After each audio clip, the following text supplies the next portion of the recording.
রাতে খাবার দিতে হয়, আমার সম্ভবত এই পাশে চলে আসতে এখানে সবাইকে নিয়ে মানে মানে একজন আসতে পারবে।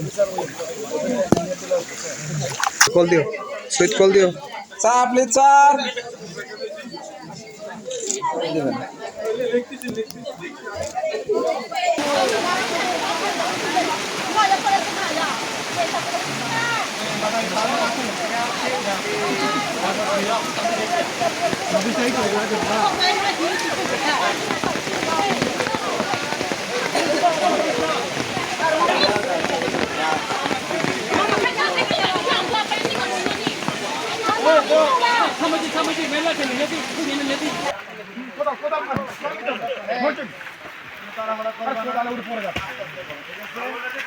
কাজ করতেছে কিন্তু আহত হওয়া যাবে না, ওটা শেষ করতে হবে রাস্তায়। এটা এটা আমাদের এটা ক্ষতি করতে হবে, ঠিক আছে?